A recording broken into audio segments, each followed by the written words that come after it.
خدای پاک او سید کائنات د رمضان ثوابونه او فضایل او بهترو ته قرآن شریف کې او حدیثو کې اشاره کړې. خدای پاک وی رمضان هغه بهتره میاشت ده چې دې کې لوی د هدایت یو سرچشمه نازله شوې ده چې قرآن مجید دی. قرآن مجید د ظاهري اصلاح د باطني اصلاح او د دنیا او د آخرت د دواړو د حقوقو لپاره خدای نازل کړی دی. نو دومره مبارکه میاشت ده چې د هدایت سرچشمه پکې نازله شوې ده.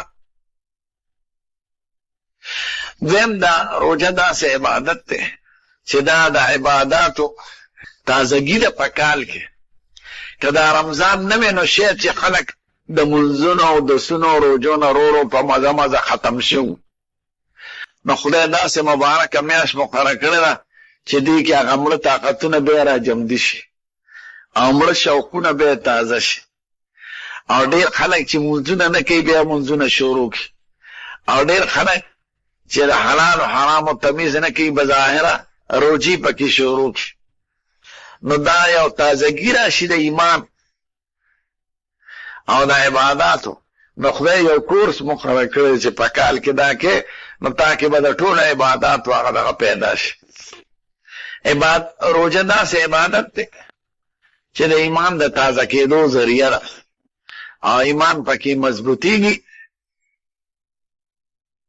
څنګه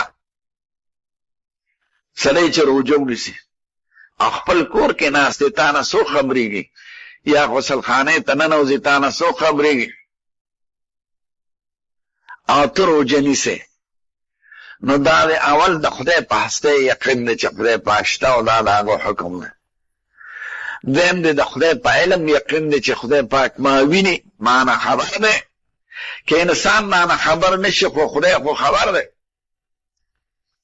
دریم د خدای په قدرت او په اراده دی یقین وشي چې زه دا عبادت کوم ماله به خدای د دې ثواب راکوي او که زه روژه وخورم ماله به عذاب راکوي. نو د خدای په هسته د خدای په علم د غیبو او د خدای په قدرت او اراده ستا ایمان مضبوطیږي. نو د روژې نیولو سره د ایمان طاقت او د ایمان رڼا سړي کې مضبوطه شي. دویم سړي کې د صبر ماده پیدا کړي. صبر د ټولو مشکلاتو حل دی.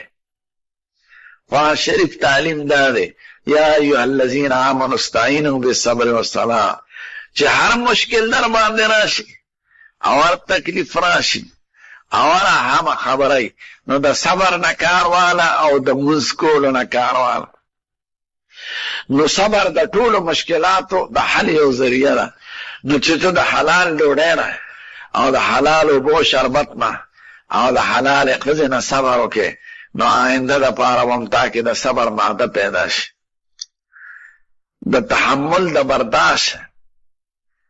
دویم پکې سخاوت راشي سړي کې ځکه سړي ته فقیران نه یاد شي دا خپله چې سړي لوږه راشي او په سړي تنده راشي نو ده ته اوږي او دا لوږي خلک دا رایاد شي نو دی به سخاوت شروع کړي. واسم حکم دی دې میاشتې د سخاوت او د غریبانانو او د همدرد